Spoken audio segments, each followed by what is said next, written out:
আমাদের পার্টি অরাজনৈতিক ছিল, কোনো রাজনীতি ছিল না। খালি এটা ছিল যে বললাম, দেশবন্ধু চিত্তরঞ্জন দাস মাঝে মাঝে আসতেন, ওকে দেখতাম, বাবার সঙ্গে ওর খাতির ছিল। বাবা বলতে ও চিকিৎসাও করেছেন কিছু।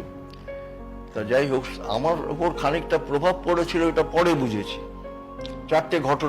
তিন চারটে ঘটনা থেকে। একটা হচ্ছে যে গান্ধীজি এই সবই 30 সালে গান্ধীজি অনশন করলেন এবং আন্দোলন, স্বাধীনতার আন্দোলন আরম্ভ করলেন আরেকবার। তবে সেদিন আমার কাগজ পড়ে খুব মন খারাপ হয়ে গেল। আর বাবা আমাকে নামিয়ে দিতেন সেন্ট জেভিয়ার্সে চেম্বারে যাওয়ার পথে।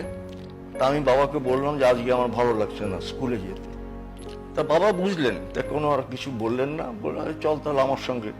তা ওর সঙ্গে আমি চলে গেলাম চেম্বারে, থাকলাম, আবার ফিরে এলাম বাড়িতে। এই একটা ঘটনা। আরেকটা হচ্ছে সুভাষচন্দ্র বোসকে একবার হিন্দুস্তান পার্কে একটা মিটিংয়ে দেখেছিলাম। সে অল্প লোক ছিল, দেখেছিলাম, তখন তো খালি জায়গা সব।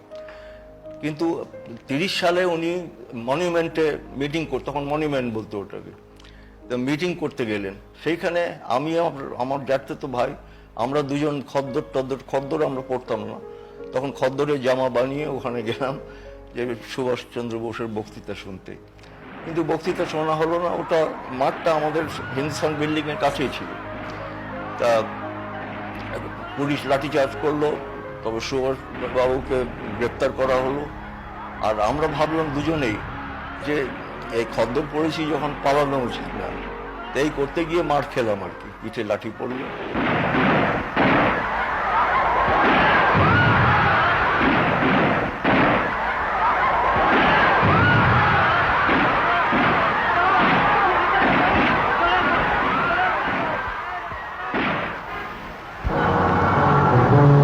তারপরে এটা আমার মনে আছে আরেকটা ঘটনা, ওই 30 সালেই। সেটা হচ্ছে যে আমাদের বাড়িতে ওই যাদবপুর ইউনিভার্সিটি থেকে কিছু কিরণ রায়, ও ওই যে বেঙ্গল ল্যাম্প করেছিল, আমেরিকা গিয়েছিল, ওরা সব তখন ওই সশস্ত্র সংগ্রামের কথা বলতেন আর কি, ভাবতেন, এবং ওই রিক্রুট করতেন তারা। তা আমাদের বাড়িতে বিশেষ করে আমার জ্যাঠাইমার সঙ্গে উনি আসতেন, আমার খুড়তো জ্যাঠাতো, ওরা আমার থেকে বড়, তাদের সঙ্গে কথা বলতেন।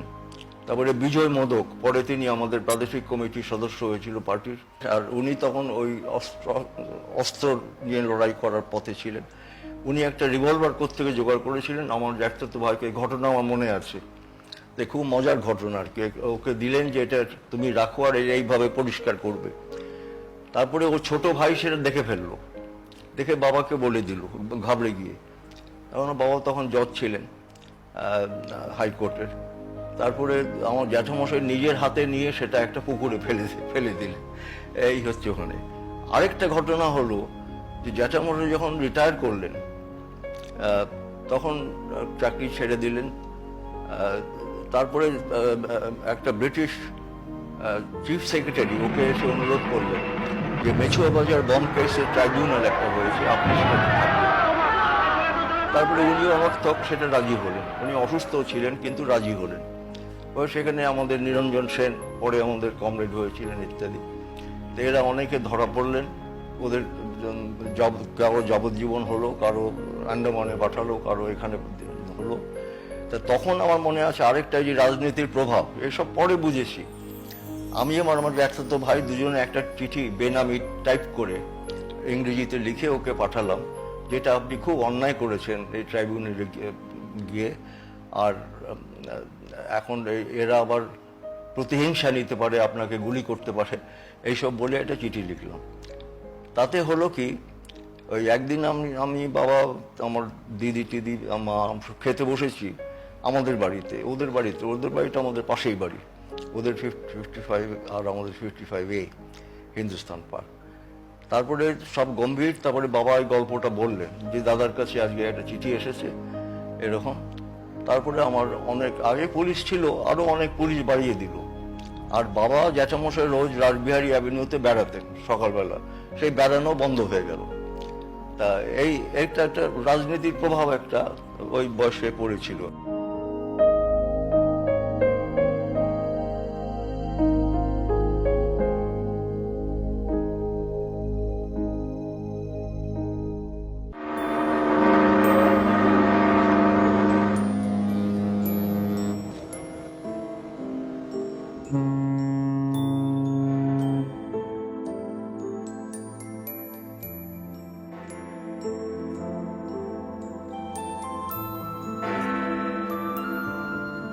1935 সালে সেপ্টেম্বরে আমরা জাহাজ করে অনেকে, আমরা 13 জন বাঙালি ছিলাম, আর অন্য অবাঙালি অনেক ছিল, বম্বে থেকে, এখন মুম্বাই, সেখান থেকে বিলেতে গেলাম।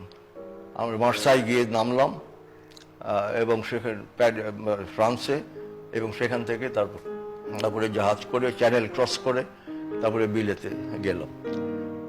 এই আরম্ভ হলো সেখানে গিয়ে 1935 সালে। আর 36 সালে তখন সেপ্টেম্বরে আর নাম লেখা যায়, তারপরে বাবা আমাকে বলেছিল যখন যাচ্ছিসই ICS পরীক্ষা দেওয়ার চেষ্টা করবি।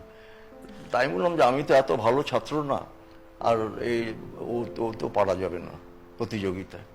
যাই হোক, তখন অশোক সেন ইত্যাদি এরাও ছিল। অশোক সেন বেচারা দুবার পরীক্ষা দিল, কিন্তু দ্বিতীয়বারও একটা খুব ভালো ছাত্র ছিল ঢাকা ইউনিভার্সিটি থেকে, এবং আর আমি তো পারলাম না, আরও নিচে ছিলাম। তারপরে আমাদের মেরিল টেম্পল বলে একটা আছে, সেখানে ব্যারিস্টারি পড়বার জন্য নাম লেখালাম। বিলেতের কমিউনিস্ট পার্টি তারা সব ওই আগে অনেক বছর, কয়েক বছর আগে প্রফেসর আমাদের কমরেড হিরেন মুখার্জি ছিলেন, সাজ্জাদ জাহিদ ছিলেন, এরা সব পরে যারা কমিউনিস্ট পার্টিতে সব যোগ দিয়েছিলেন, কিন্তু তার কয়েক বছর আর কিছু ছিল না, 4-5 বছর।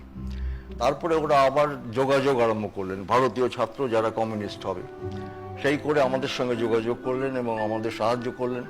আমরা স্টুডেন্ট ফেডারেশন একটা তৈরি করলাম, আমরা লন্ডন মজলিস তৈরি করলাম, অক্সফোর্ড মজলিস, কেমব্রিজ মজলিস ইত্যাদি। ওগুলো বেশি কাজের ছিল না, ওই আমাদের লন্ডনেরটা খুব কাজের ছিল, এবং সেখানে আমি জেনারেল সেক্রেটারি নির্বাচিত হলাম।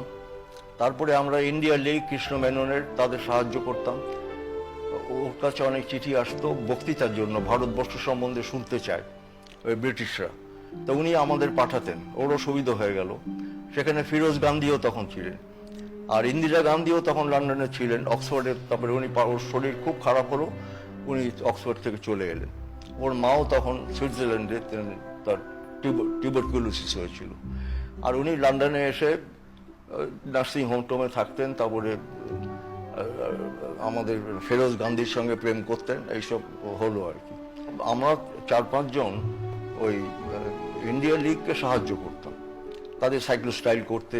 আর সিপিজিবি খুব সাহায্য করতো, ওকে একটা টাইপিস্ট দিয়ে এক মহিলাকে, সে সারাদিন ওখানে থাকতো।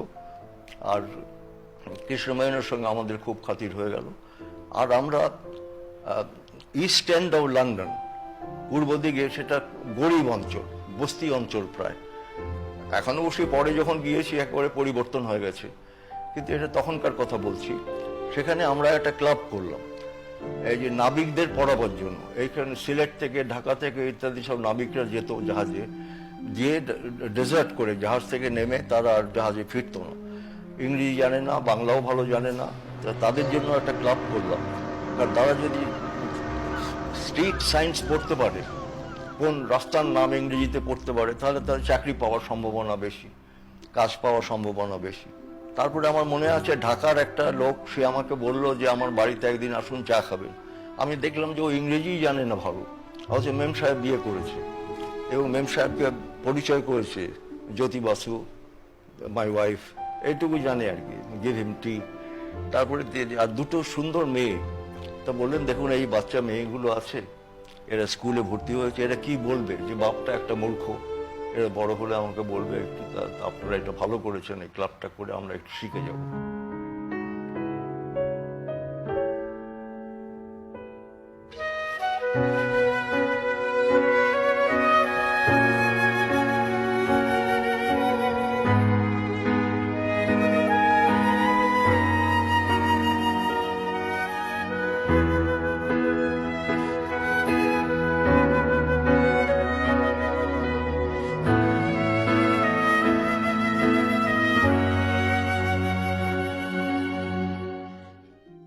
কমরেড মুজাফর আহমেদ, তিনি খবর পাঠিয়েছিলেন বিলেতে যে পার্টি এখানে বেআইনি, কাজেই খোলাখুলি তোমরা ওদের সঙ্গে ঘোরাঘুরি করবে না, মিটিং করবে না, ওরা নিজেদের ক্লাব করবে বা লন্ডন মজলিস করবে বা যেসব যা হয় করবে ওরা, বা বক্তৃতা দেবে, যা হয় করবে।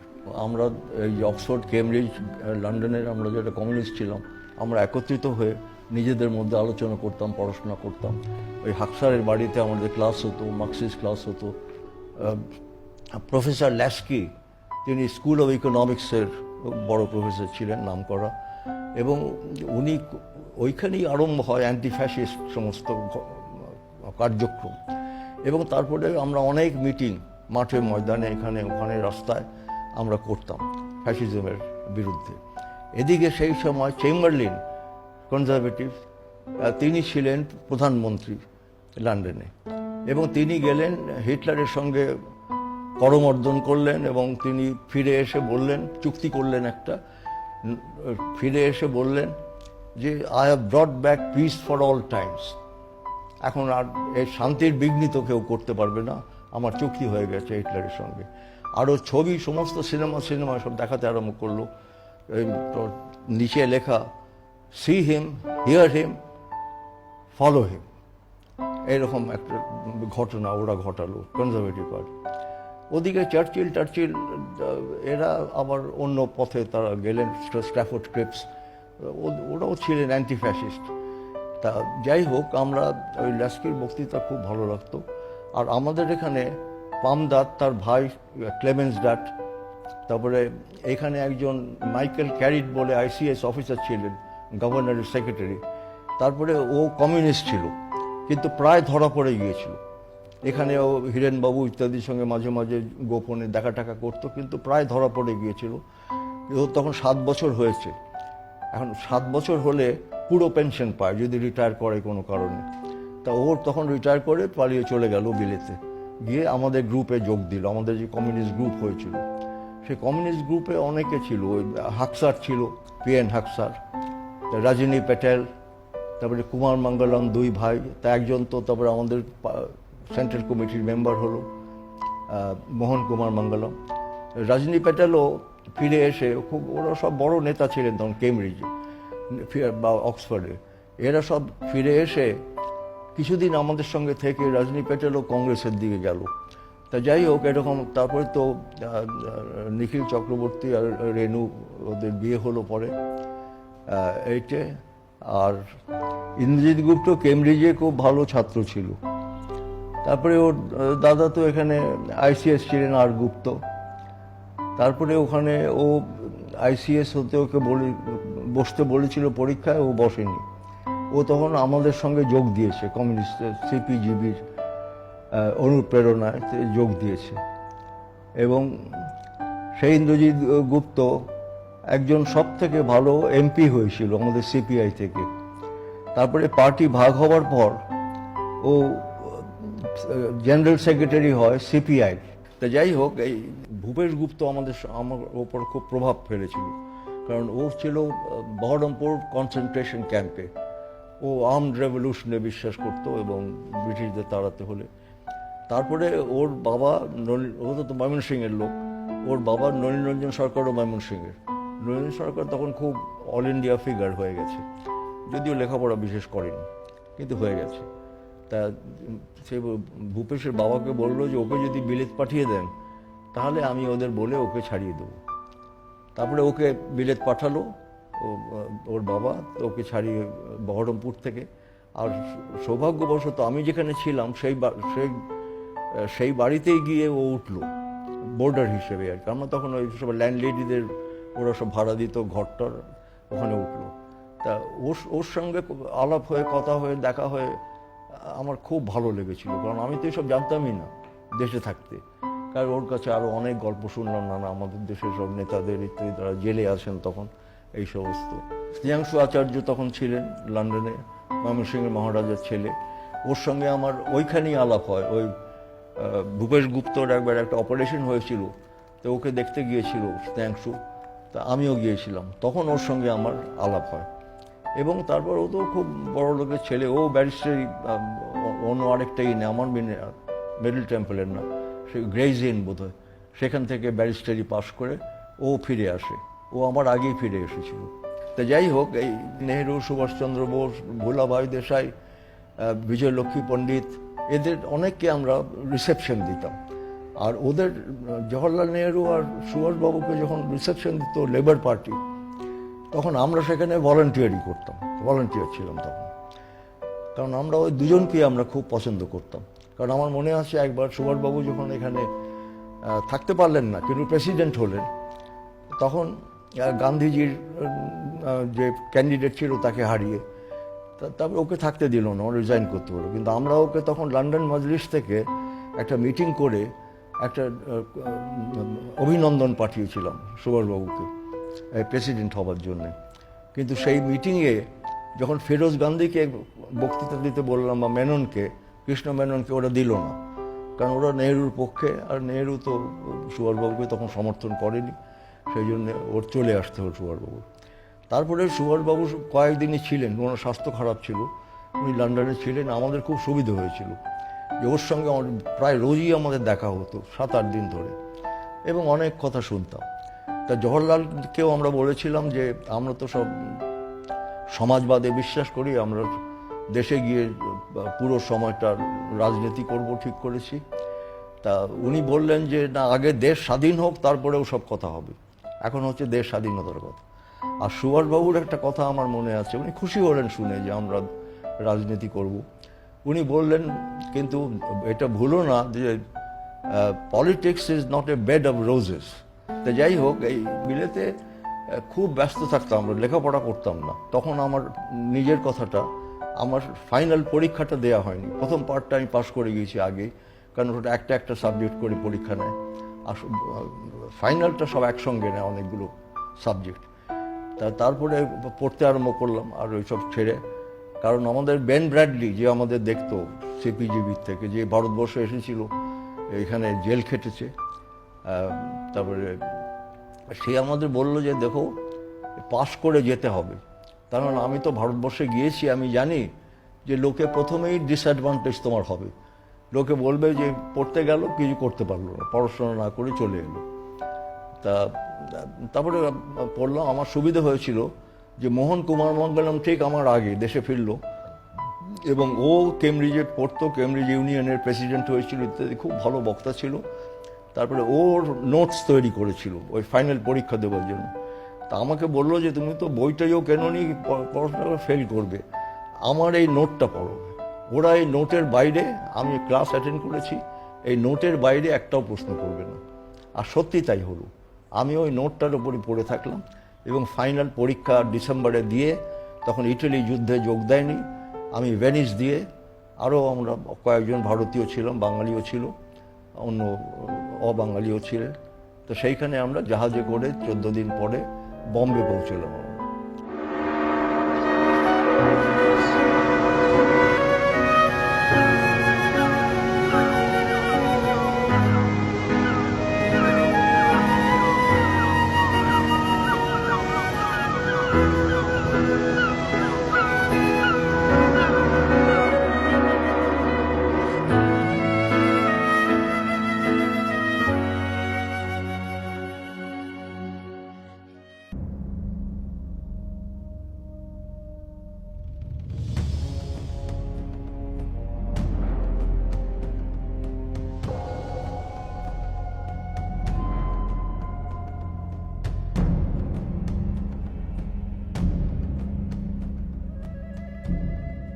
বম্বের কাছে অমলনগর বলে একটা জায়গা আছে, তা সেইখানে আমাকে বক্তৃতা দিতে নিয়ে গেল। তা তখন তো হিন্দিও জানি না, তারপরে বাংলায় তো বলা যায় না, তো আমি ইংরেজিতে বক্তৃতা দিলাম। আর স্বামী সহজানন্দ ছিলেন, ও সর্বভারতীয় কিষাণ লিডার, খুব বড় নেতা ছিলেন, আর আমার সঙ্গে ও পরে খাতির হয়েছিল।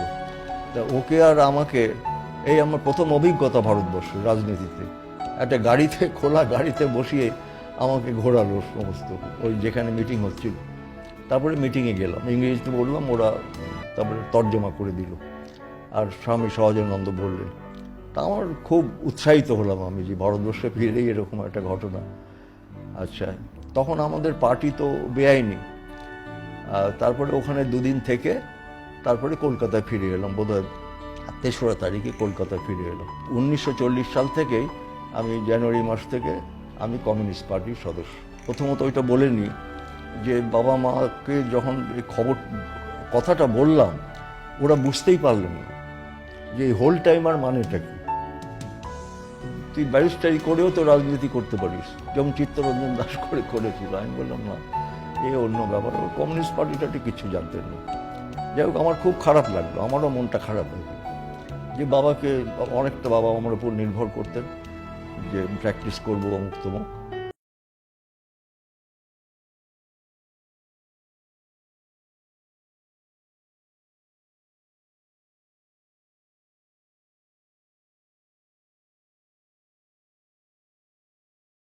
আমার মনে আছে একবার মুজাফর আহমেদ এবং আরও কয়েকজন, তো সবার নাম মনে নেই, প্রায় রাত 9টা হবে তখন আমার হিন্দুস্তান পার্কের বাড়িতে এসে হাজির, যে আমাদের ওয়াচ করছে, আমরা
জুন হিটলার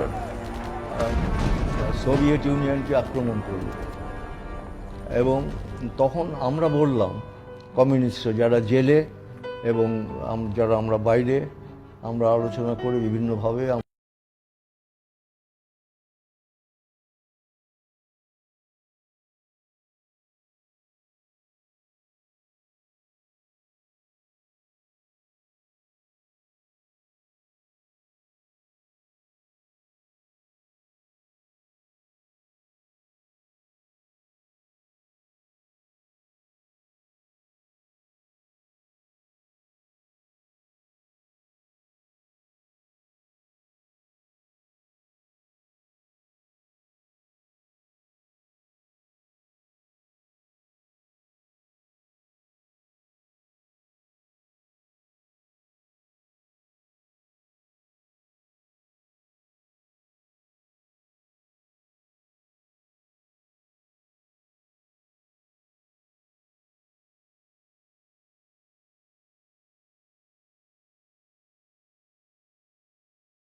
আপনারা ধরে নিতে পারেন ওর শুভেচ্ছা আছে।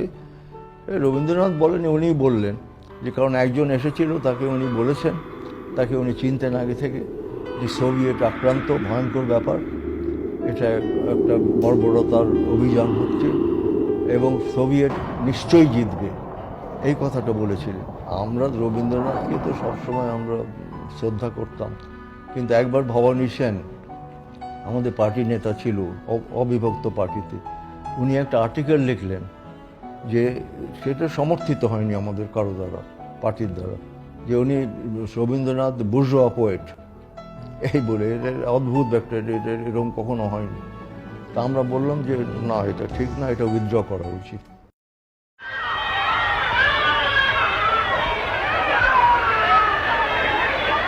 তেতাল্লিশ সালে যখন দুর্ভিক্ষ হলো, হিসেব হচ্ছে প্রায় 30 লক্ষ লোক নাকি তখন মারা গিয়েছিল। আমরা কাজে নেমে গেলাম, আমরা সংগঠন তৈরি করলাম ইত্যাদি, সেবা সমিতি, এইসব আরও অনেকগুলো হলো। তারপরে আমরা সবাই মিলে বসে ডক্টর বিসি রয়কে তখন করে চেয়ারম্যান করে আমরা একটা কমিটি করলাম, কোঅর্ডিনেশন কমিটি। এবং তার থেকে আমরা যতটা পারি, খুব বেশি কিছু যে করতে পেরেছিলাম তা না, কিন্তু আমরা মানুষের সঙ্গে মিশতে পারলাম, মানুষের দেখতে পারলাম, তাদের কিছু খাবার দিতে পারলাম ইত্যাদি। সে ভয়ঙ্কর একটা সমস্যা তখন হয়েছিল। তাতে আবার হলো কি, আরেক দিকে এটা আমি শুনেছি পরে সরোজ মুখার্জির কাছে, যে আমাদের পার্টি তখন আবার বেড়েছে, কারণ মানুষের সঙ্গে আমরা মিশেছিলাম, মানুষের মধ্যে আমরা কাজ করছিলাম এবং তাদের যতটা পারি সাহায্য করছিলাম, চিকিৎসা ইত্যাদি। এতে আবার আমাদের পার্টিরও অগ্রগতি হলো। প্রথম কংগ্রেস যেটা বম্বেতে হলো, সেটা আমি নির্বাচিত হইনি সেই সময়। দ্বিতীয় কংগ্রেস যখন কলকাতায় হলো 3 বছর পর, সেখানে আমি অবশ্যই ছিলাম, যেখানে ওই যেটা আমরা বলি বামপন্থী বিচ্যুতি, সেই প্রস্তাব।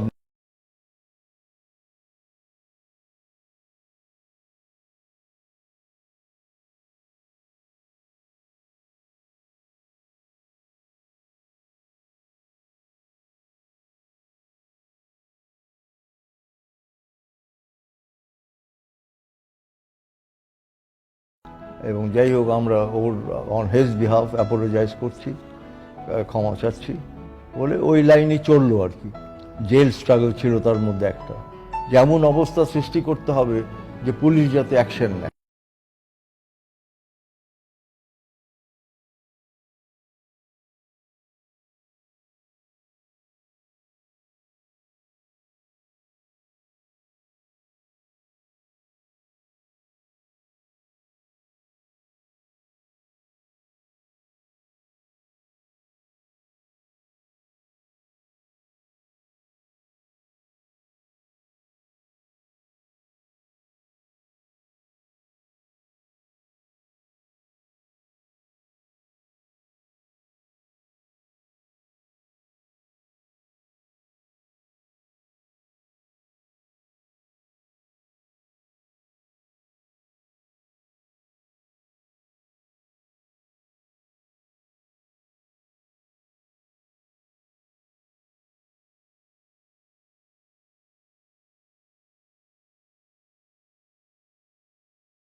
আমাদের অনেক ত্যাগ স্বীকার করেছি, অনেক আমাদের মারা গেছে।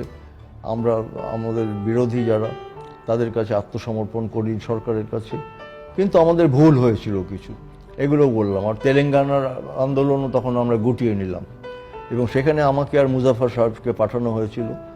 ওদের সঙ্গে অ্যাডমিনিস্ট্রেটরের সঙ্গে কথা বলে ওই জেলের কয়েক হাজার জেলে ছিল বন্দি, আমাদের প্রায় 5,000 মারা গিয়েছিল তেলেঙ্গানা স্টেট। তাদের সঙ্গে কথা বললাম, এটা বোঝালাম তাদের যতটা পারি।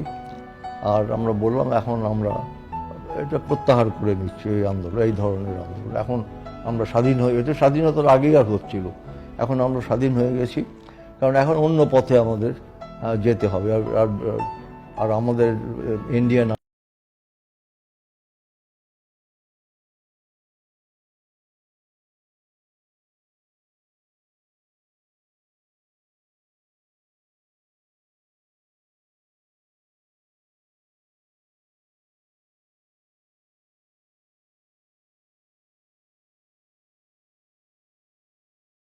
সরে আসছি, কেন সরে আসছি ইত্যাদি।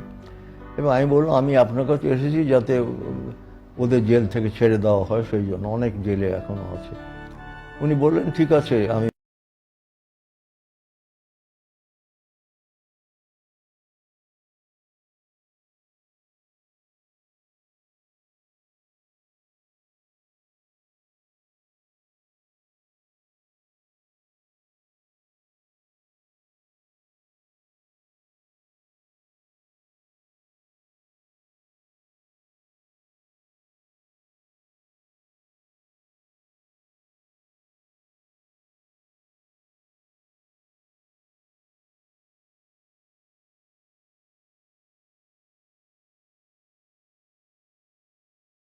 তখন উনি খুব চটে গেলেন, উনি একটু রকচটা লোক ছিলেন। উনি বললেন, I am not a communist, if somebody comes from abroad I receive him, listen to him, but it does not mean that I support him. আমি বললাম না না ঠিক আছে, এটা হ্যাঁ বলে তারপরে অবশ্য অনেক রিলিজ হয়েছিল তারপরে।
পোর্ট অ্যান্ড ডকে আমাকে কাজ করতে বলেছিল ট্রেড ইউনিয়ন, তো সেটা সুবিধে হলো না, কিছুদিন করেছিলাম।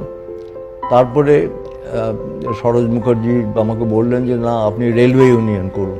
সরোজ মুখার্জি তখন বড় নেতা।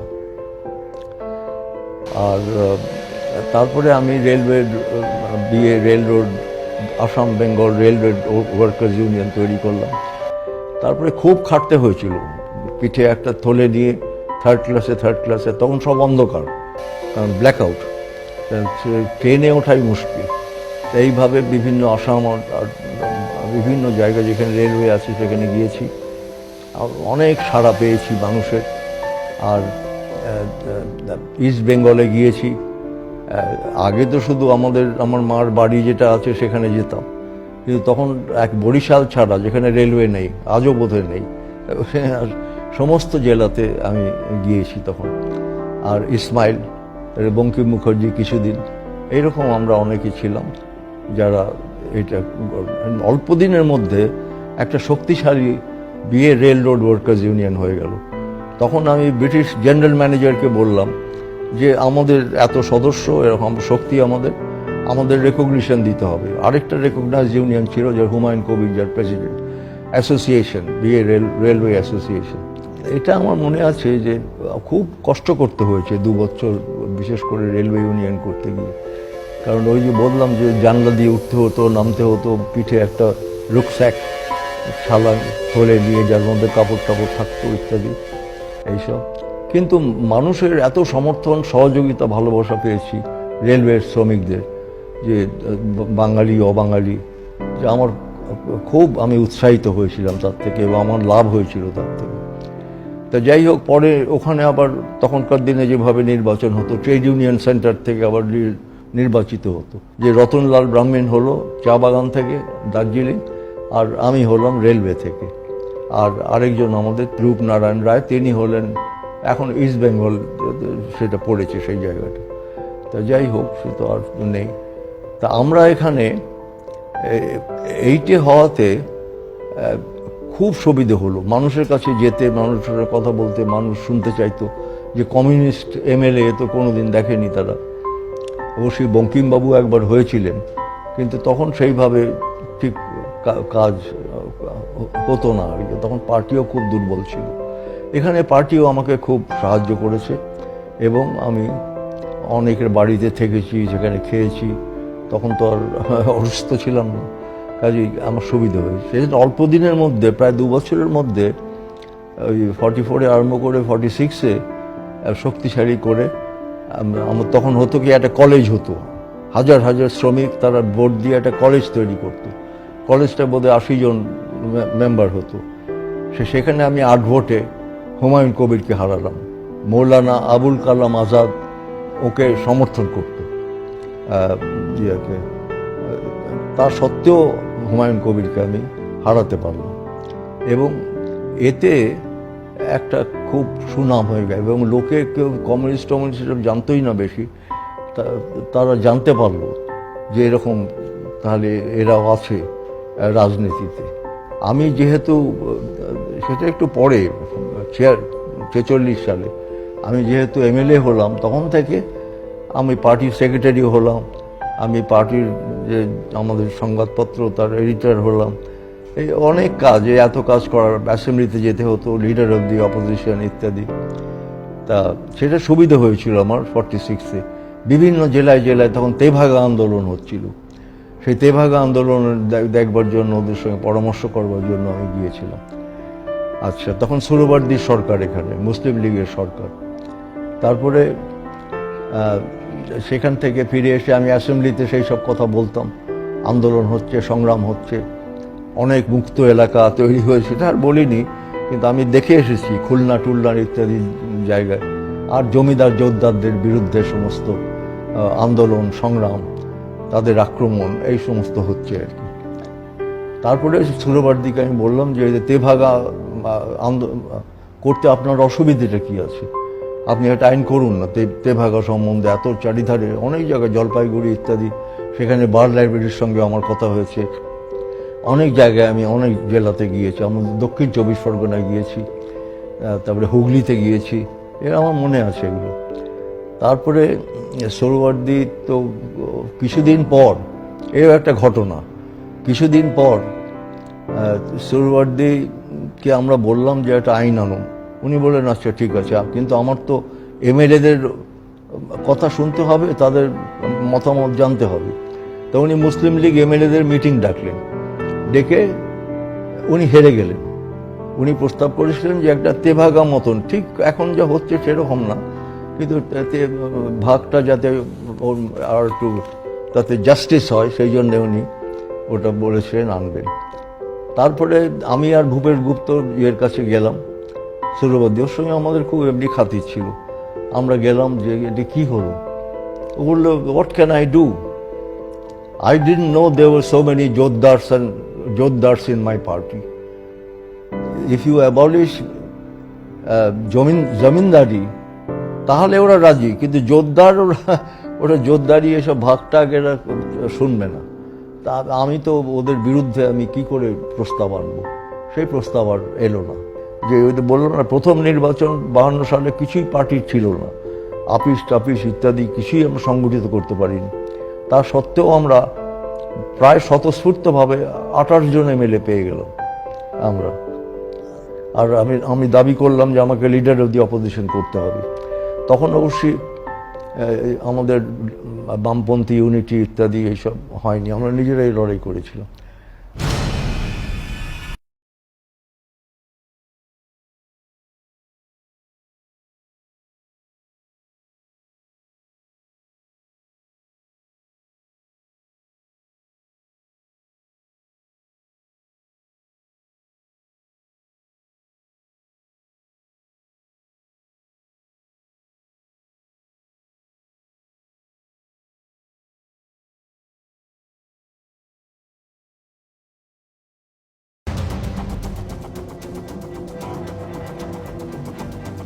শিক্ষকদের আন্দোলন এরকম তো কোথাও ভারতবর্ষে হয়নি, এবং তাদের সঙ্গে আমিও গিয়ে বসেছি এসপ্ল্যানেড ইস্টে।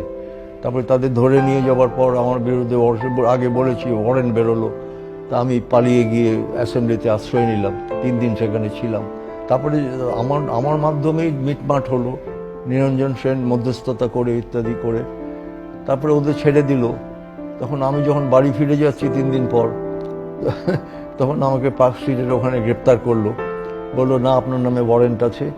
তাই বললাম তো মিটমাট হয়ে গেছে তো, বললো তা আমরা জানি না, আমাদের হাতে ওয়ারেন্ট আছে, আপনার প্রেসিডেন্সি জেলে যেতে হবে। অবশ্যই বেশি দিন রাখেনি, 3-4 দিন ছিলাম আমি, তারপরে বেরিয়ে গেলাম। এরকম আন্দোলন আমাদের কলকাতায় বহু হয়েছে, সাম্রাজ্যবাদ বিরোধী আন্দোলন, তারপরে আমাদের রশিদ আলী দিবস, ভিয়েতনামের জন্য, কিউবার জন্য, এরকম অনেক আমাদের মানে সাম্রাজ্যবাদ বিরোধী আন্দোলন, এটা একটা পীঠস্থান হয়ে গেল, যেটার জন্যে এটা প্রায়ই হতো প্রসেশন, মিটিং ইত্যাদি, মিছিল। তা নেহেরু বলেছিলেন একবার যে সিটি অফ প্রসেশনস, তো প্রসেশন কিসের জন্য সেটা আর বললেন না। তারপরে তারপরে অবশ্য আমাদের নিজস্ব আন্দোলন, বাস্তুহারার জন্য শ্রমিক, কৃষক, শিক্ষক, শিক্ষা, তার জন্য বহু প্রসেশন, মিটিং ইত্যাদি এইসব হয়েছে, যার মধ্যে আমি প্রত্যেকটার মধ্যেই আমি ছিলাম। তারপরে আমি ডক্টর রায়কে একবার বলেছিলাম যে বিশেষ করে বাস্তুহারা আন্দোলনে প্রায় 60 লাখের ওপর এসেছিল পূর্ব পাকিস্তান থেকে। আমি বলেছিলাম যে উনি আমাকে বললেন যে আমার বিরুদ্ধে আন্দোলন করছো কেন, এটা তো কেন্দ্রের দায়িত্ব। কারণ নেহরু বলেছিলেন যে ওদের যদি কোনো কারণে চলে আসতে হয় তাহলে আমরা আমাদের সরকার ওদের আমাদের নাগরিক করে নেব এবং আমরা দেখব তাদের। তা আর সরকার, নেহরু সরকার তো দিল্লিতে আপনারই সরকার, তো কিছু করছেন না কেন? পাঞ্জাবে তো জবরদখল হয়নি, পাঞ্জাবে তো কোনো ওই রকম ঘটনা হয়নি। ওখানে বোধহয় 27 লাখ লোক ওদিকে গেছে, 27 লাখ লোক এদিকে এসেছে, কিন্তু সেখানে ওদের জন্য সব ব্যবস্থা করা হয়েছে, পুনর্বসতির জন্য, ব্যবসা বাণিজ্যের জন্য করা হয়েছে। ভারতবর্ষের সঙ্গে লড়াই হলো, এটা চীনেরই বেশি করে উদ্যোগ নেওয়া উচিত ছিল, ইনিশিয়েটিভ নেওয়া উচিত ছিল যে শান্তিপূর্ণভাবে যেটা সমাধান হয়, কিন্তু চীনও তা করলেন না। তা যাই হোক, সেই বম ডিলার পরে সব জায়গা থেকে ওরা সরে গেলেন এবং সরে গিয়ে আমাদের ফৌজের অনেককে গ্রেপ্তার করেছিলেন। আমরা ওদের একটা ফৌজের একটা লোককেও গ্রেপ্তার করতে পারিনি, আর ওদের অস্ত্রশস্ত্র আমরা কিছু করতে পারিনি। যুদ্ধে আমরা সত্যি পরাজিত হয়েছিলাম, কিন্তু একতরফাভাবে ওরা সরে গেলেন।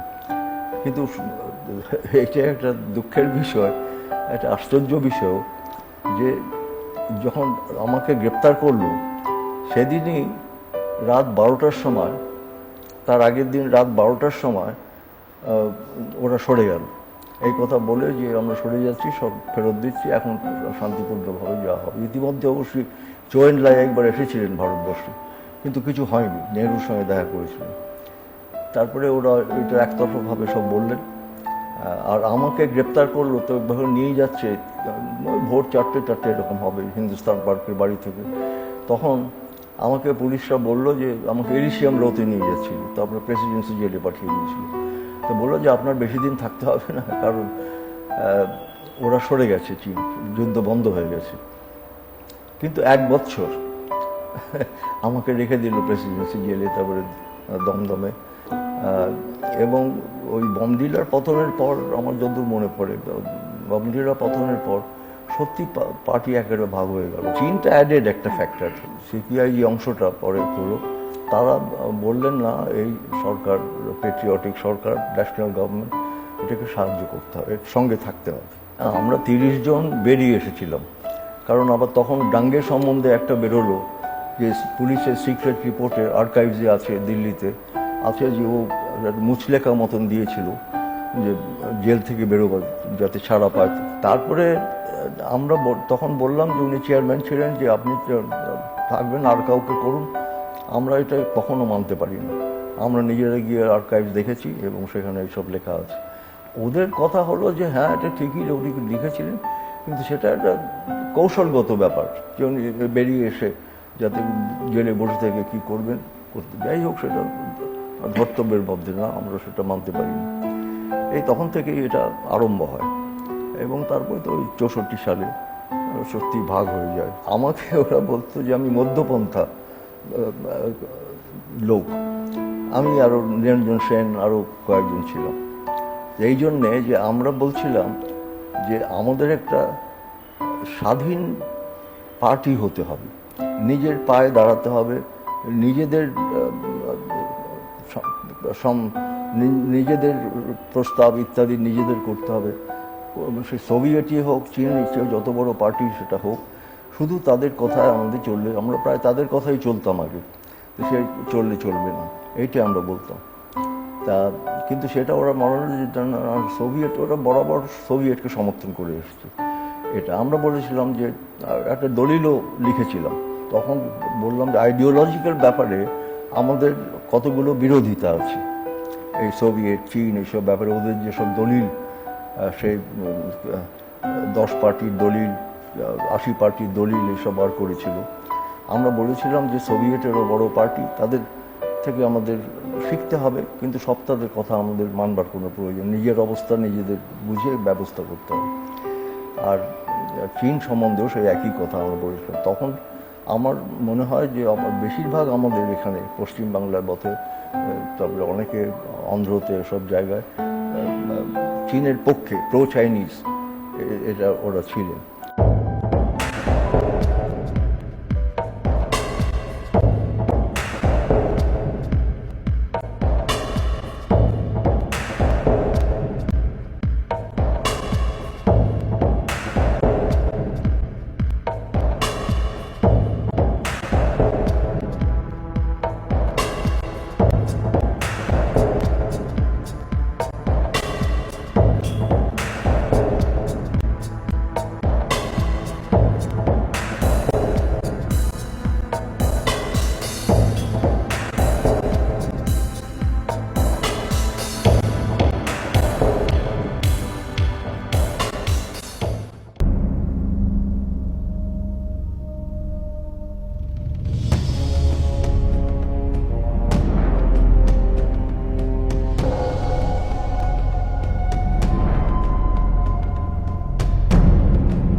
কংগ্রেসই স্বাধীনতা অর্জন করেছে আন্দোলন সংগ্রাম করে, এবং সেটা ঠিকই, তারা নেতৃত্ব দিয়েছেন।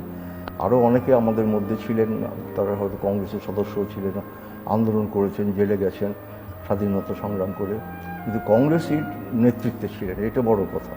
সেই জন্যে ওই কয়েক বছর কংগ্রেসের প্রতিপত্তি, এবং সেই জন্যেই এখানে 27 বছর কংগ্রেসের রাজত্ব ছিল। তারপরে অবশ্যই সব অন্যরকম হয়, তার মাঝে আবার যুক্তফ্রন্ট সরকার হয়, অজয় মুখার্জি ইত্যাদি, তারা কংগ্রেস থেকে বেরিয়ে এসে একটা পার্টি তৈরি করে। আমরা তাদের সঙ্গে আমাদের বিরোধিতা হয়, আমরা চেয়েছিলাম ঐক্য, কিন্তু নির্বাচনে আমাদের ঐক্য হয়নি।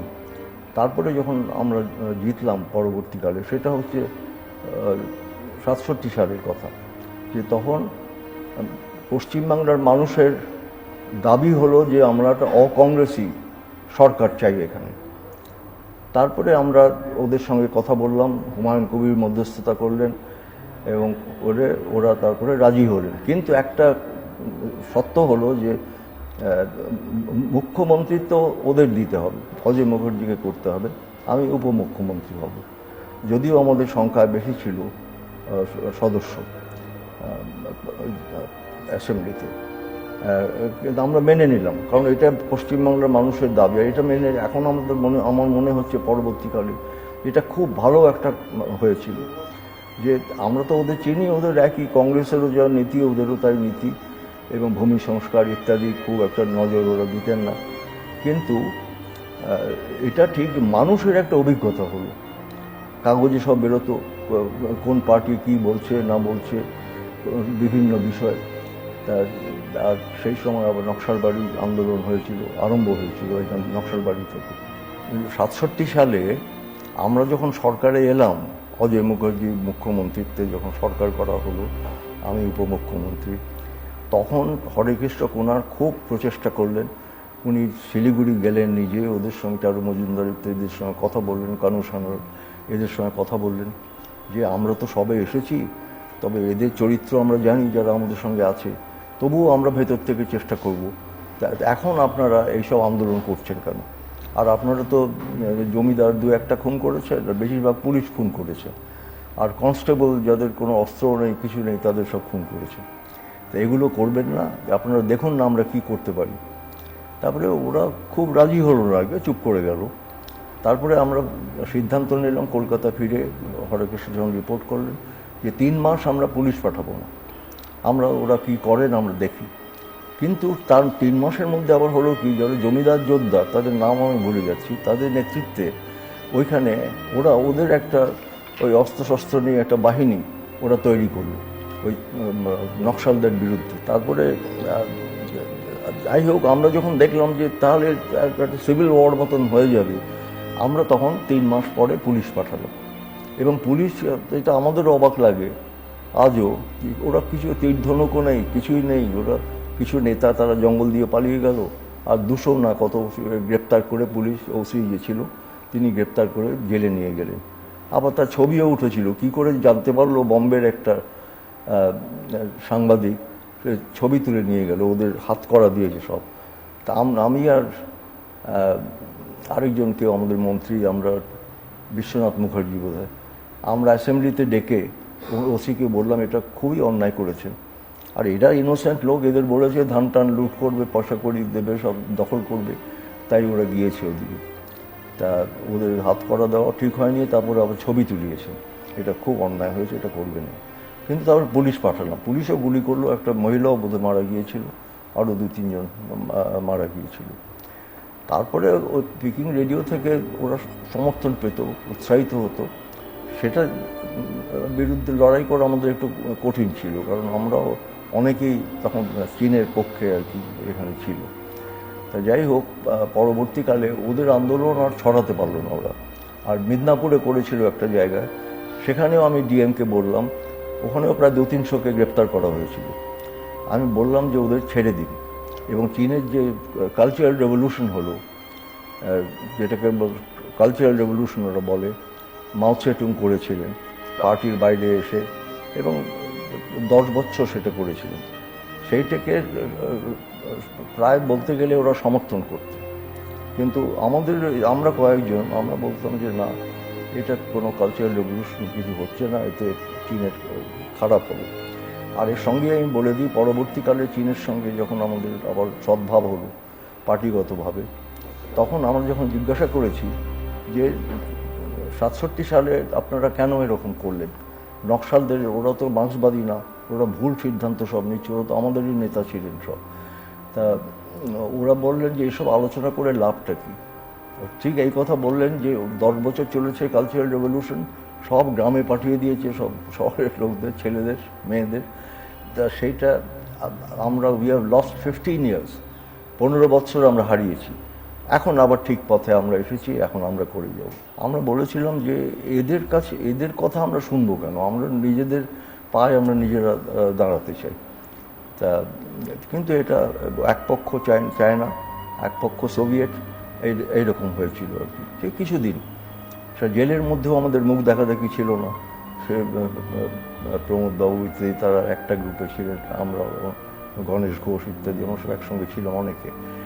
তা কিন্তু পরে তো আমরা রাজনীতির বিশেষ আলোচনা করতাম না, সেখানে নকশালের চারু মজুমদারও ছিল কিছুদিন, তারপরে তো একেবারে নকশাল হয়ে গেল। তা এই হচ্ছে ব্যাপার, সেই জন্য মধ্যপন্থী ওরা বলতেন কিছুদিন। আর তেনালিতেও একটা ঘটনা হয়েছিল, সেটা বাইরে বলা ঠিক কিনা জানি না, সেটা হচ্ছে একটা মজার ব্যাপার আর কি। পরের দিন আমি সভাপতির কাজ করছিলাম, তারপরে পেছনে সেখানে মাও সেতুংয়ের ছবি রাখা হয়েছিল। তারপরে সেটা কাগজে দেখলাম, আমি যখন মিটিং হচ্ছে তখন পেছন দিকে দেখিনি। তারপরে আমরা সেখানে, আমার মনে আছে, আমরা বিরোধিতা করলাম যে এটা কি, হঠাৎ মানে মাও সেতুংয়ের ছবি কেন এখানে, তাহলে তারও অনেকে ছবি রাখতে হয়। যাই হোক, সেই ছবি না নেওয়া হলো। তারপরে তো আমাদের মিলন হয়ে গেল। তারপরে কিছুদিন লেগেছে ওই ভাবাদর্শের ব্যাপারে, আমরা অনেক পার্টি কংগ্রেসে আলোচনা করেছি ইত্যাদি, তারপরে একমত হয়েই আমরা কাজ করেছি।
হাজার হাজার মানুষ বাইরে তারা দাঁড়িয়ে আছে রাজভবনে।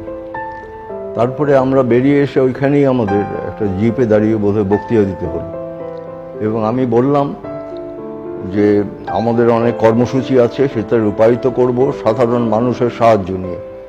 আমরা শুধু রাইটার্স বিল্ডিং থেকে আমরা সরকার পরিচালনা করব না বা আমাদের কর্মসূচিকে রূপায়িত করবার চেষ্টা করব না। সমস্ত মানুষের সহযোগিতা দরকার, সরকারি কর্মচারী ইত্যাদি সবারই আমাদের সহযোগিতা দরকার, এই তখন আমি বলেছিলাম। তারপরে তো ঢুকলাম রাইটার্স বিল্ডিং, এটা 77 সালে, তখন আমাদের বামপন্থী ঐক্য হয়েছিল। তারপরে যখন আমাদের প্রথম ক্যাবিনেট মিটিং হলো, এটা বাইরে বলিনি, বাইরে বলেছিলাম শুধু ওই কথাটা যেটা এইমাত্র বললাম, যে রাইটার্স বিল্ডিং থেকে শুধু আমরা সরকার পরিচালনা করব। কিন্তু আমাদের প্রথম সিদ্ধান্ত হলো যে যত লোক জেলে আছে, বিনা বিচারে জেলে আছে, মিথ্যে মামলা সব করা হয়েছে, তার মধ্যে কংগ্রেসও জেলে ছিল অনেকে, আমরা সবাইকে ছেড়ে দেব। নকশালরা ছিল, আমরা সবাইকে মুক্তি দেব, এবং সেটাই আমরা 2-4 দিনের মধ্যেই কার্যকরী করলাম। আমরা তো অন্তত আমি তো ভাবিনি, আমাদের বোধহয় কেউই ভাবেনি যে ওরা কোনো না কোনো উপায়ে আমাদের, যেমন আগেও আমাদের বিরোধিতা করেছে কেন্দ্রীয় সরকার, তখন কংগ্রেস সরকার ছিল, বিরোধিতা করেছে, ওরা কোনো না কোনো উপায়ে আমাদের সরিয়ে দেবে, এটি আমরা ভেবেছিলাম। 28 বছর আমরা থাকবো, 6টা নির্বাচনে ধারাবাহিকভাবে জিতবো, পঞ্চায়েতে 30 স্তর পঞ্চায়েতে 6বার জিতবো, এটা আমরা তখন মনে করতে পারি। এখানকার যে আমাদের বামফ্রন্ট, তার সঙ্গে তো আমরা ওই অজয় মুখার্জি দল বাংলা কংগ্রেস 2বার ছিলাম, একবার 9 মাস, একবার 13 মাস। তারপরে ওদের গন্ডগোলে ইত্যাদি ওরা আমাদের ছেড়ে চলে গেল, ভেঙে গেল। তারপরেও আমরা ওদের বলেছিলাম 77 সালের ইলেকশনে, আমার মনে আছে, যে আপনারা এখন থাকুন, একসঙ্গে আমরা করি। কিন্তু ওরা এত আসন চাইল যা অসম্ভব ওদের পক্ষে পাওয়া। আমরা তখন বললাম যে আচ্ছা, আপনাদের শতকরা 52 ভাগ আসন আমরা দেব, আপনারা আসুন আমাদের সঙ্গে। ওরা এলেন না, তখন আমরা শুধু বামপন্থীরা থেকে গেল। এবং আমার মনে আছে তখন এই যে বামপন্থী সরকার আমরা বললাম, আগে তো যুক্তফ্রন্ট সরকার বলছিলাম, এটা হচ্ছে সরোজ মুখার্জি বললেন এখন তো আর ওরা সব নেই, এখন আমরা সব বামপন্থীরা আছি, কাজে এটার নামকরণ করা হোক বামপন্থী ফ্রন্ট এবং বামপন্থী সরকার। এবং সেখানে আমাদের প্রমোদ দাশগুপ্তকে আমাদের সভাপতি করা হলো। সেই যুক্ত যখন হলাম আমরা, বামফ্রন্ট করলাম। এই দিল্লিতে আমরা ওদের সমর্থন করছিলাম বাইরে থেকে, কিন্তু আমরা বলেছিলাম ওদের যে আমরা ভিপি সিংকে, যে আপনি জনসংঘের সঙ্গে আছেন, কিন্তু আমরা জনসংঘের সঙ্গে এক প্ল্যাটফর্মে আমরা কাজ করতে পারবো না, আমরা বক্তৃতা দিতে পারবো না। আপনি ওদের সঙ্গে করেছেন, করবেন, ওদের মন্ত্রীও করেছিলেন, কিন্তু আমরা বিরোধিতা করেছিলাম এই বলে যে আমরা এক ফ্রন্ট, এক মঞ্চে আমরা ওদের সঙ্গে যাব না, এইটা আমরা বলেছিলাম। এবং পরে দেখা গেল ওরাই ভেঙে দিল, 2 বছর মধ্যে ওরাই ভেঙে দিল সরকার। না, ভিপি সিং সব থেকে ভালো প্রধানমন্ত্রীর কথা যদি আমি বলি তাহলে ছিল। তবে মোরারজি দেশাই সে একটু অর্থনীতির দিক থেকে আমাদের সঙ্গে তার মিল ছিল না, তবুও সে আমাদের সঙ্গে কখনো খারাপ ব্যবহার করেনি, এরকম ভালো ব্যবহার করেছে যতদিন উনি ছিলেন। এই তারপরে তো উনি পড়ে গেলেন এইটে। আর কিন্তু সব থেকে ভালো যদি প্রধানমন্ত্রীর কথা হয় কর্মসূচির ব্যাপারে, তা সেটা ভিপি সিং সেটা ছিলেন। না, অসুবিধে আমাদের প্রথম থেকেই সৃষ্টি করছিলেন। আমরা তো আগে বিরোধী দলে ছিলাম, কিন্তু আমি বলছি যে সরকারে যখন আমরা এলাম তখন ইন্দিরা গান্ধীও ছিল সেখানে প্রধানমন্ত্রী দিল্লিতে। আচ্ছা, কিন্তু আমাদের সঙ্গে ভালো ব্যবহার করেনি। তারপরে অর্থনৈতিক দিক থেকে ওই যে ইস্পাত, লোহা, কয়লা এসবের মাসুল সমীকরণ করা হয়েছিল, যাতে আমরাও এখানে যে দামে কিনি 2000 মাইল দূরে সে একই দামে কেনে। তা অনেক লোক সেই জন্য অন্য জায়গায় চলে গেল শিল্প গড়বার জন্য, এটা আমার মনে আছে। এবং এটা 5-10 বছর থাক আমরা বলেছিলাম, যে কারণ অন্য জায়গায়ও শিল্প দরকার, ওরা তো ভারতবর্ষের মধ্যেই শিল্প দরকার, কিন্তু সেটা চললো 40 বছর অবধি। তারপরে বাইরের চাপে ভেতরের চাপে সেটা ওই সেদিন আর সেটা আর থাকলো না। তারপরে আমাদের অনেক সুবিধা হয়ে গেল এইটি, কারণ ওটাই হচ্ছে র মেটেরিয়াল। তাছাড়া আমাদের প্রতি ওরা ভালো ব্যবহার করেনি, দুর্ব্যবহার করেছিল। আমরা বামফ্রন্ট সরকার বলে এইটা বিশেষ বিশেষ বিশেষ ক্ষেত্রে হয়েছিল। তারপর লাইসেন্স প্রথা ছিল, এগুলোতে আমাদের সাহায্য হয়নি। যাই হোক, সেটা অনেক দিনকার কথা, কিন্তু পরে সেটা যখন চলে গেল আমাদের একটু সুবিধা হলো সেখানে। কিন্তু আমাদের প্রতি আমাদের তাড়াতে পারেনি, তার আবার কোনো উপায় ছিল না, কিন্তু আমাদের প্রতি ভালো ব্যবহার করেনি। এবং পরিকল্পনা কমিশনও ও 3-4টে রাজ্যে, এটা শুধু আমাদের বামফ্রন্ট না, এখানে তো কংগ্রেসেরও সরকার ছিল পূর্ব দিকে, কিন্তু তাদেরও খুব সুবিধা হয়নি, বিহার, ইউপি ইত্যাদি। কিন্তু সুবিধা হয়েছিল 3-4টে রাজ্যেরও দিয়ে, কর্ণাটকা, মহারাষ্ট্র ইত্যাদি, তারপরে তামিলনাড়ু, এরকম কতগুলো সরকারের সুবিধা হয়েছিল। তারপরে আমরা 77-এর সীমাবদ্ধ ক্ষমতা নিয়ে এই যে আমরা কাজ করলাম, এবং তারপরে আমরা শুধু মুক্তি দেয়া না, যারা জেলে ছিল তাদের, আমাদের এটাও আমরা করলাম যে বলেছিলাম, প্রতিশ্রুতি দিয়েছিলাম যে আমরা পঞ্চায়েত করব, ভূমি সংস্কার করব। ভূমি সংস্কার করে 13 লাখ একর জমি আমরা বিলি করেছিলাম। তার উপর দাঁড়িয়ে আমরা কৃষকদের স্বার্থ, ক্ষেত মজুরদের স্বার্থ এবং সবাই স্বার্থ আমরা সেখানে দেখেছিলাম। এবং এটাই আমাদের, 70% মানুষ গ্রামের দিকে বাস করে, এটা আমাদের খুব সুবিধে করে দিয়েছিল। এবং মানুষের সমর্থন সহযোগিতা আমরা পেয়েছিলাম, মানুষের চেতনাও এতে অনেক বেড়েছিল। এবং মহিলাদের জন্য সংরক্ষণও আমরা রেখেছিলাম সেই আইনে, যেটা পরে রাজীব গান্ধী আর কেন্দ্রীয়ভাবে একটা আইন করলো। এটা আগে প্রদেশের আইন করার কথা, রাজ্যের আইন করার কথা। উনি বললেন আমাকে যে আমার সরকারও তো করছে না, কাজে আমি বাধ্যতামূলক করব একটা আইন করে, দিল্লিতে একটা আইন করে।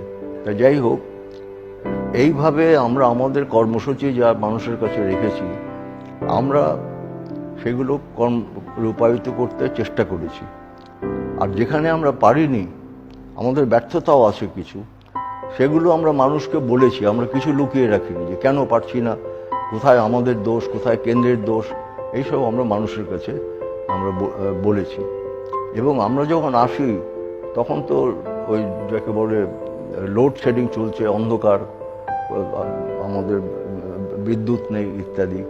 এবং আমার মনে আছে যে 67 সালে যখন আমরা সরকারে আসি, তখনই একটা আমি চিঠি লিখেছিলাম ইন্দিরা গান্ধীকে যে আমাদের বিদ্যুৎ এখানে নেই, এখানে কি করে কলকারখানা হবে, কি করে আমাদের অগ্রগতি হবে, আমরা গ্রামে বিদ্যুৎ দিতে চাই, এসব বলেছিলাম।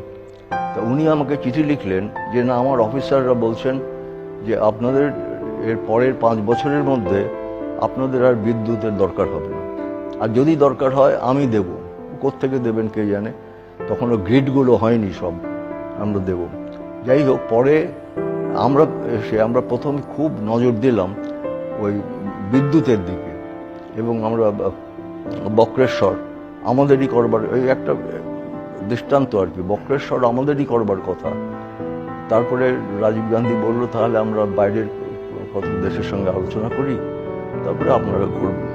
তা আমরা, আশ্চর্য ব্যাপার হলো যে 1 বছর আলোচনার পর রাজীব গান্ধী বললেন যে সোভিয়েটের সঙ্গে আমরা করব। আর অন্য জাপানিরা ছিল, অন্যরা ছিল, উনি বললেন যে সোভিয়েটের সঙ্গে করব। আমি বললাম ঠিক আছে, তা করবো মানে কি, আমি করব তো, কারণ আমি যদি না করি, আমরা যদি না করি, তাহলে তো আপনারা এর একটা অনেকটা অংশ নিয়ে যাবে, আপনাদের আওতায় চলে যাবে। তাই যাই হোক, তারপরে আমি বললাম আমার দরকার নেই, আপনার কোনো সাহায্য দরকার নেই, আমি বক্রেশ্বর করব। এই বলে ওটা একটা দৃষ্টান্ত আমরা ভারতবর্ষের সামনে রাখলাম যে সাধারণ মানুষের সহযোগিতা নিয়ে আমরা বক্রেশ্বরের মতন একটা প্রকল্প আমরা তৈরি করলাম, যেখানে ছাত্ররা সাহায্য করলো তাদের রক্ত দিয়ে, সাধারণ মানুষ সাহায্য করলো, নানাভাবে আমরা সাহায্য পেলাম, এবং সেখানে চমৎকার আমাদের হলো, এবং জাপানিরাও সাহায্য করেছিল। সেখানে আমরা তৈরি করলাম আরও 2-3টে এরকম করলাম প্রকল্প। এটা আমার খুবই ভালো লাগছে, কারণ বহুগুণা তখন মন্ত্রী ছিলেন বিদ্যুতের, আমি তাকে এনেছিলাম, আমি নিয়ে গিয়েছিলাম জাহাজ করে ওই যেখানে ওটা হবে সেটা দেখবার জন্য। আর ওর সঙ্গে যে অফিসাররা ছিলেন, আমরা যখন চা খাচ্ছি জাহাজে, তখনই তারা বলছেন যে এখানে হবে না বিদ্যুৎ, এখানে ওইভাবে ওই পেট্রোকেমিক্যাল বিদ্যুৎ, পেট্রোকেমিক্যাল এখানে করা উচিত না। তারপরে বহুগুণা বললেন যে উনি তো আপনাদের কাছে পয়সা চাইছেন আমাদের কাছে, উনি অনুমতি চাচ্ছেন, আমাদের অনুমতি ছাড়া তো করা যায় না, অনুমতি চাচ্ছেন যে পেট্রোকেমিক্যাল করবেন। তো উনি হিসেব করে দেখুন না করতে পারেন কি পারেন না, সে টাকা পয়সার কথা পরে হবে। তা এইটা আমার মনে আছে যখন নদীতে আমরা যাচ্ছিলাম। যাই হোক, তারপরে 11 বছর আমার অপেক্ষা করতে হয়েছে। তারপরে রাজীব গান্ধী সরকারে আসবার পর সে বুঝে গেল যে তখন নির্বাচন আসছে, আর 3 দিন বাকি নির্বাচন ঘোষণা করবার। আমি তখন বুঝিনি, আমি তখন দিল্লিতে ছিলাম কোনো একটা কাজে। উনি আমার কাছে একজন মন্ত্রীকে পাঠালেন যে এটা খুব ঠিক হয়নি, আপনি অন্যায় হয়েছে, আপনি আমার সঙ্গে চলুন, আমরা সেখানে ভিত্তিপ্রস্তর স্থাপন করব হলদিয়াতে, এটা না দেয়া আপনাদের এটা অন্যায় হয়েছে। তারপরে আমরা দুজন গিয়ে, আরেকজন প্রাইভেট লোকও ছিল, আমরা গিয়ে সেখানে ভিত্তিপ্রস্তর স্থাপন করলাম। তারপরে অনেক দিন চলে গেল, 11 বছর আমার লেগেছিল।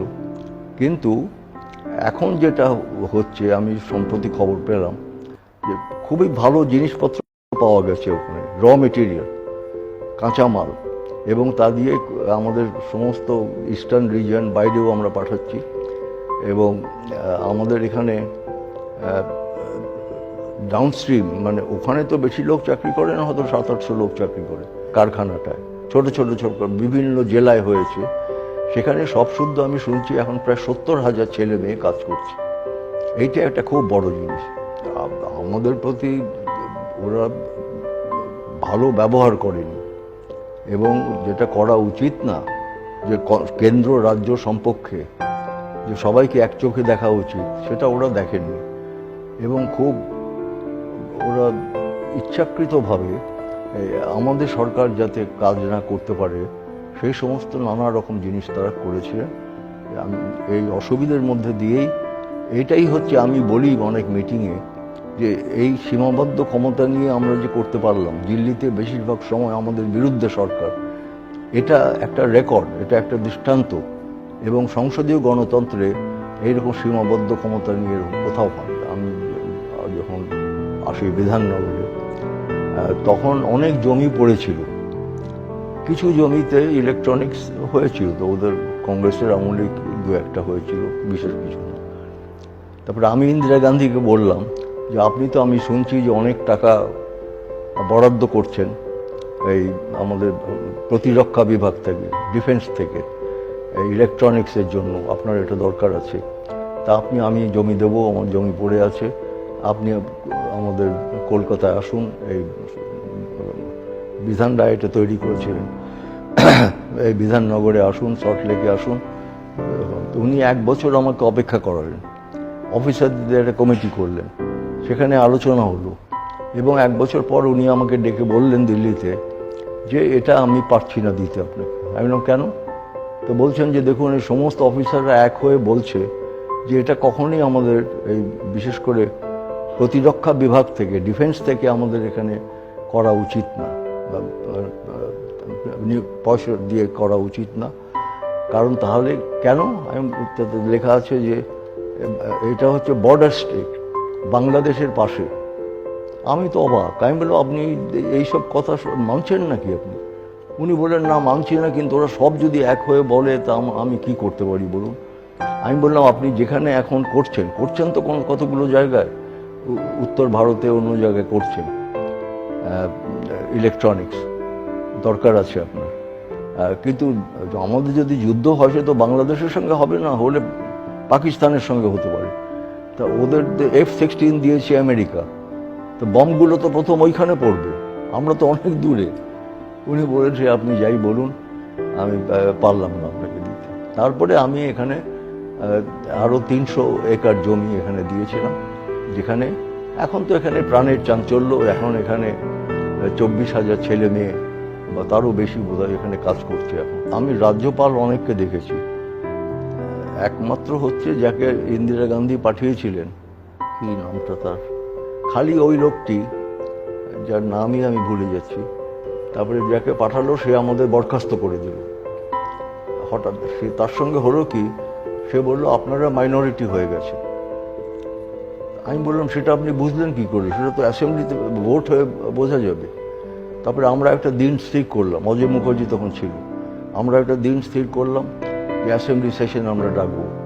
উনি বললেন না, অত দেরি করতে, বোধহয় 3 উইক সময় নিয়েছিলাম, দেরি করে চলবে না, এক্ষুনি ডাকতে হবে। তারপরে তিনি, আমরা বললাম না, আপনি আপনার কথায় আমরা চলবো না, আপনি আমাদের কথা চলবেন, নিয়ম কি। যাই করো, কিছু মানলেন না, একদিন সন্ধেবেলা আমাদের বরখাস্ত করে দিলেন এবং প্রেসিডেন্টস রুল হয়ে গেল এখানে। আমার যতদূর মনে পড়ে,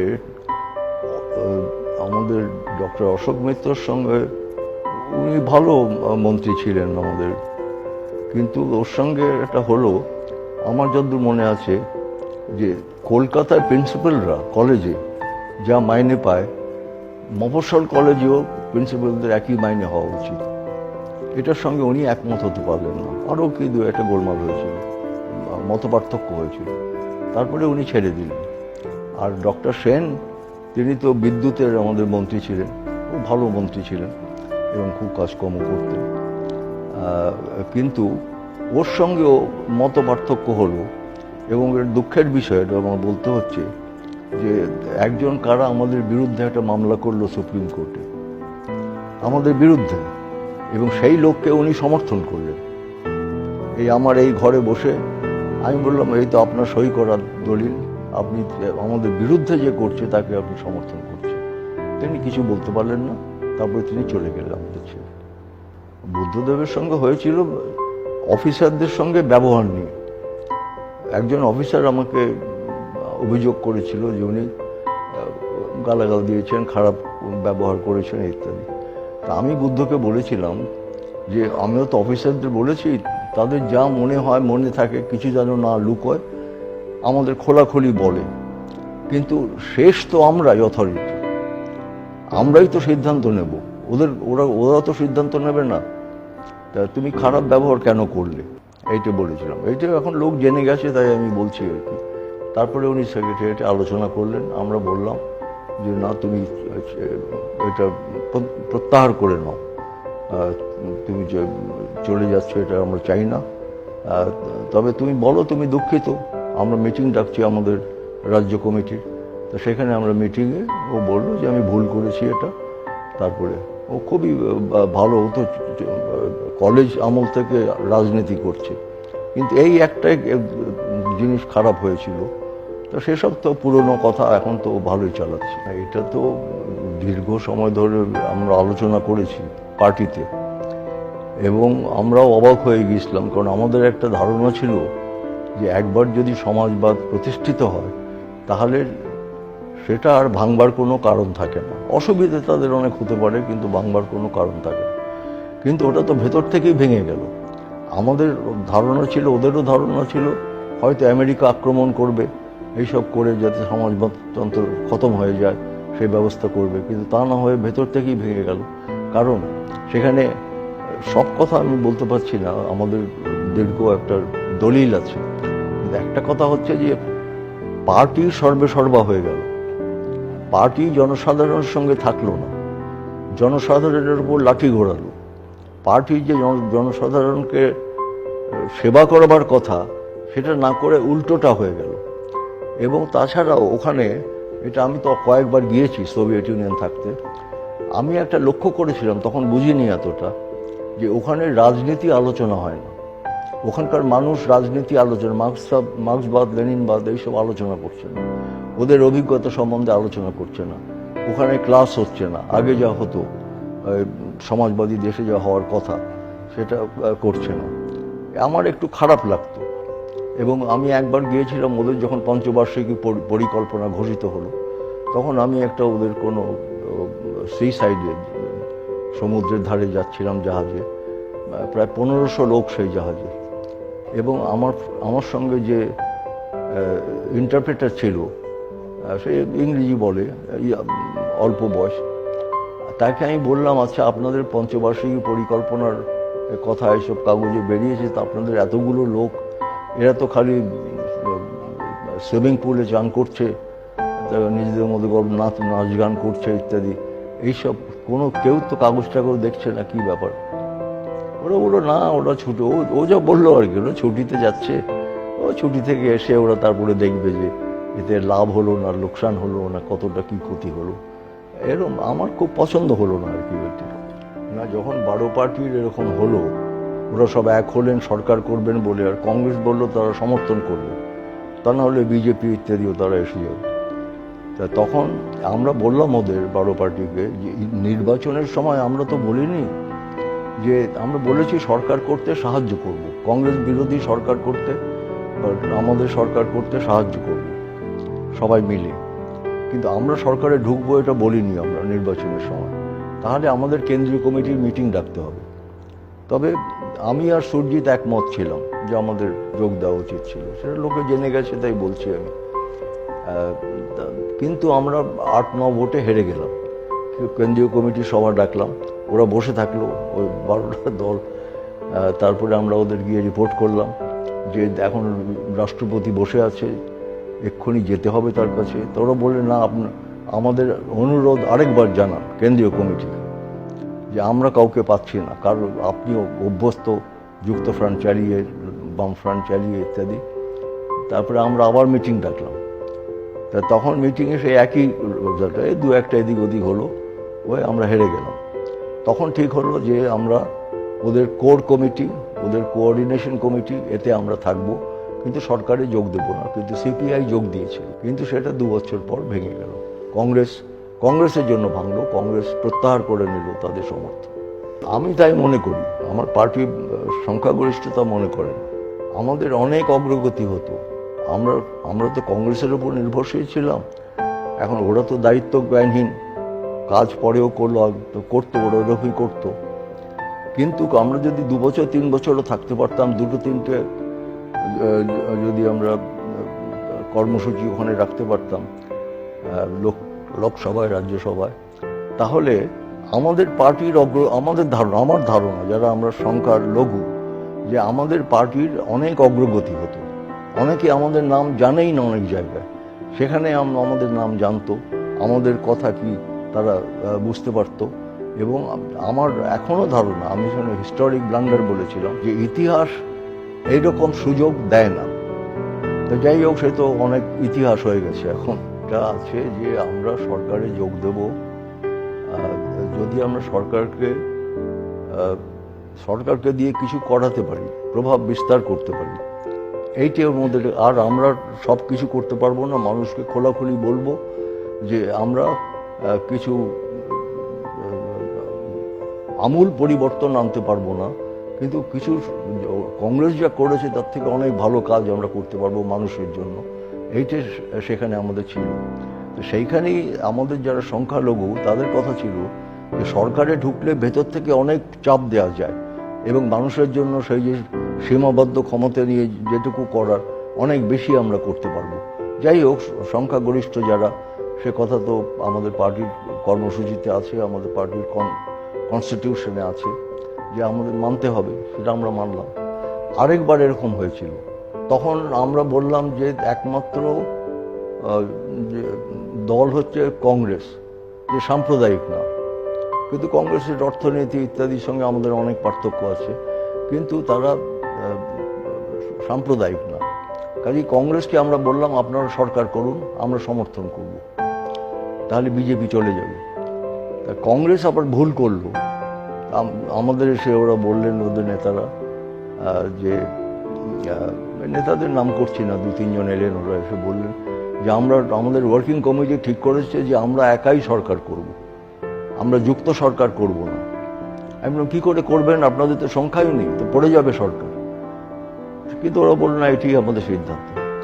তারপরে তখন জয়ললিতাও আমাদের সঙ্গে ছিলেন। তারপরে আমরা মুলায়ম সিংয়ের বাড়িতে আমাদের মিটিং হলো। তারপরে মুলায়ম সিং আবার বলল যে কংগ্রেস কো কবি নেই সমর্থন করেंगे, তা আমি তখন ওকে জিজ্ঞেস করলাম যে তাহলে তুমি ভোট দিলে কেন বিজেপির বিরুদ্ধে? এখন তো তোমরা যদি কেউ সরকার করতে না পারো তাহলে ওদেরই তো রাজনৈতিক জয় হবে। ওরা মানুষকে বলবে দেখো আমাদের ফেলে দিল এক ভোটে, অর্থাৎ সরকার করতে পারলো না। এর কোনো জবাব পেলাম না। ও বললো যে মানে ইউ আর দি অল্টারনেটিভ, আপনি হচ্ছেন বিকল্প। আবার সেই একই কথা যে আপনি আপনার পার্টি যোগ দেবে, আমরা সবাই মিলে আপনাকে প্রধানমন্ত্রী করব। তা আমি বললাম যে এটা তো হবে না, আমি জানি। ওর নেতারা এসে আমাকে বলে গেছে আমার বাড়িতে ওরা একাই করবে, কংগ্রেসের নেতারা। তো যাই হোক, ওরা তখন ওরা বলল তাহলে সোনিয়ার কাছে আমরা যাই। তাহলে জয়ললিতা আর লালু তারা সোনিয়ার কাছে গেল। সোনিয়া ওদের একই কথা বললেন যে আমার ওয়ার্কিং কমিটি সিদ্ধান্ত নিয়েছে যে আমরা একাই করব, ভুল সিদ্ধান্ত। আমি চুপ করে থাকলাম। আমি বললাম আমার শরীর ভালো না, কিন্তু আমি কিছু বলবো না, কারণ লোকে বলবে যে আমি দায়িত্ব নিলাম না। আমি চুপ করে থাকবো, কিন্তু হবে না, আমি জানি। হলো না। আমরা প্রেসিডেন্টের কাছে ওরা গেলেন, তারপরে আমরা গেলাম, গিয়ে বললাম যে হলো না। আবার বিজেপি ফিরে এলো, তারপরে 6 বছর চালালো। হ্যাঁ, আমাদের যেমন আমাদের এখানে শক্তি বেড়েছে, পশ্চিমবাংলায়, ত্রিপুরায়, আমরা আগের বিধানসভা নির্বাচনে কেরালায় হেরে গিয়েছিলাম।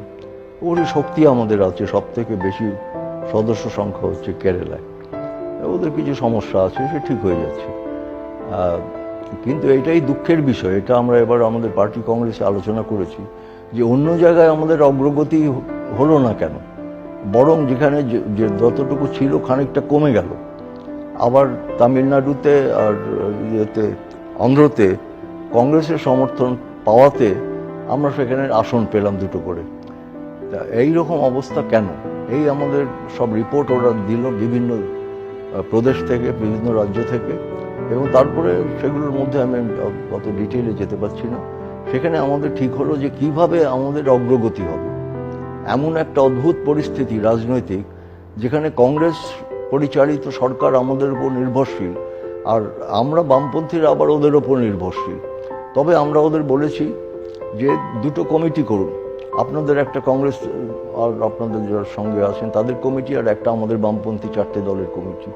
এই কমিটি যেন মিটিং করে যতটা পারা যায় আমরা একমত হতে পারি, এটা চেষ্টা করুন। আর যেখানে একমত হবে না, আমরা যেহেতু যোগ দিইনি সরকারে, সেই জন্য এবারও আমার ইচ্ছে ছিল, আর 2-1জনের ইচ্ছে ছিল যে ঢোকা সরকারে, কিন্তু সেটাও এবার হলো না। তো যাই হোক, এবার কম, এবার সেইভাবে ভোট হয়নি। তা যাই হোক, ভোট দেওয়ার প্রয়োজন হয়নি, কারণ দেখলাম আমি তো প্রিজাইড করছিলাম, সভাপতিত্ব ছিলাম, যে বেশিরভাগই তারা বলছে যে না, যাওয়া উচিত না। তবে 2টো কমিটি করা উচিত, ওদের একটা কমিটি, আমাদের একটা কমিটি, এবং তাদের অনবরত প্রতিনিয়ত মিটিং করা উচিত, যাতে আমাদের পার্থক্য যেগুলো আছে সেগুলো আমরা মিলেমিশে কাজ করতে পারি, সেগুলো পার্থক্যগুলো হটিয়ে। তা সেইটা কিছু কিছু হচ্ছে। এই তো 1 বছর হয়ে গেল প্রায়। তা এখন কিছু কিছু হয়েছে, কিছু কিছু আবার আমাদের আপত্তি আছে, ওই ব্যাংক, ইন্স্যুরেন্স ইত্যাদি, তারপরে এফডিআই, ওই বিদেশিদের বেশি বেশি তাদের হাতে দেয়া। তারা আসুক, আমরা আমাদের পশ্চিমবাংলাও তো তাদের আনছি আমরা, কিন্তু আমরা বলছি যে উভয়ের যাতে স্বার্থ রক্ষিত হয় সেই রকম করতে হবে। কিন্তু 2-4 জায়গায় ওরা তা করছে না। বিশেষ করে আমরা বলছি যেটা ডিফেন্স, প্রতিরক্ষা বিভাগ, সেইখানেও ওরা ওদের আনছে খানিকটা করে, পরিকল্পনা ওদের আছে, যেটা আমরা বিরোধিতা করছি। ইন্স্যুরেন্সে আমরা বিরোধিতা করছি, ব্যাংকে বিরোধিতা করছি। আমরা বলছি এগুলো ইন্দিরা গান্ধী জাতীয়করণ করেছিল, এগুলো কেন এইভাবে আমরা অন্য পথে আমরা যাব। এইসব আলোচনা হচ্ছে, কিছু ওরা মানছে, কিছু মানছে না। দেখা যাক এখন কি হয়। আর তবে এটা ঠিক যে আমাদের পার্টির মধ্যে, এটা আমরা খোলাখুলি বলেছি, যে 2-3 বছর 4 বছর ঠিক লেখাপড়া যেইভাবে করা দরকার, এই আমাদের সোভিয়েত থেকে শিক্ষা নিতে হবে। সেইভাবে আমাদের আগের ক্লাস হতো, আমাদের মাস্টার তৈরি হতো, আমাদের ছাত্ররা আসতো, জেলায় জেলায় হতো, এইটা দিল্লিতে হতো, হিন্দিতে, ইংরেজিতে। এগুলো আমাদের অনেকদিন প্রায় উঠে গেছে। এটা খুব দুর্ভাগ্যের কথা, কিন্তু আবার আমরা এটা শুরু করেছি এবং আশা করি যে সাফল্যের দিকে আমরা যাব। কিছু দু পাঁচটা ঢুকেছে, কিন্তু পার্থক্য হচ্ছে যে আমাদের লোকরা ধরা পড়লে, এখন আমরা তো ওপর থেকে ধরতে পারি না, কি করছে আমরা কি করে জানবো নিচের থেকে। তো নিচের লোকদের আমরা বলেছি, সাংগঠনিক আর মিটিংও সেদিন হয়ে গেছে, আমরা বলেছি যে এসব খুঁজে বার করবে, এদের রাখবে না পার্টিতে এবং সাজা দেবে। তারপর তো আমাদের কাছে আসবেই, তখন আমরা দেখবো ঠিক হয়েছে কি বেঠিক হয়েছে। কিন্তু সেটা খুবই কম। কিন্তু অন্য পার্টি, কংগ্রেসে তো যারা দুর্নীতিগ্রস্ত তারা নেতা হয়ে যায়। আমার এখানে সেই অবস্থা এখনো হয়নি সৌভাগ্যবশত, আশা করি হবেও না। আমি তো আগেই পদত্যাগ করতে চেয়েছিলাম, কিন্তু আমাদের কমরেডরা পিবি তারা বললেন যে না, আপনি করবেন না। ওদের ভয় হলো যে এখানে হয়তো কিছু গোলমাল টোলমাল হবে। আমি ওদের বললাম কোনো গোলমাল হবে না, আমাদের পার্টি ঠিক আছে। এবং আমরা, সুরজিৎ ছিল আমাদের সাধারণ সম্পাদক, তারপরে এখানে বসেই আমরা ঠিক করলাম আমরা দুজনে যে তাহলে এক কাজ করি, লোকের কাছে একটা বার্তা যাওয়া দরকার যে আমি আর ওইভাবে নেই, যে মুখ্যমন্ত্রী হবার মতন অবস্থার মধ্যে নেই, আমার শরীর খারাপ। আমরা একবেলা করে, আমি 3 মাস প্রায় একবেলা করে অফিসে যাচ্ছিলাম, এটা আমার ভালো লাগছিল। আমরা বললাম এক কাজ করি, আমরা একটা পোস্ট তৈরি করি, উপ মুখ্যমন্ত্রী। তা লোকে বুঝে গেল যে এরপরে আমি দাঁড়াচ্ছি না, ওই মুখ্যমন্ত্রী হবে। তা এইটা, কিন্তু এটা করতে ওরা একটু দেরি করে ফেললো, আরও 6 মাস আগে করা উচিত ছিল। কিন্তু আমাকে ওরা একটু ভয় পেয়ে গেল যে কি হবে না হবে। তো এখানে ভালোভাবেই হয়েছে, কোনো উদ্যোগে গ্রহণ করেছে পার্টি, গ্রহণ করেছে সাধারণ মানুষ, যদ্দূর আমি দেখছি আর কি। তবে আত্মসন্তুষ্টির জায়গা নেই। এই এখন 80টা না কটা পৌরসভা নির্বাচন হবে, এখন এইখানে আত্মসন্তুষ্টি হলে মারা পড়বো আমরা।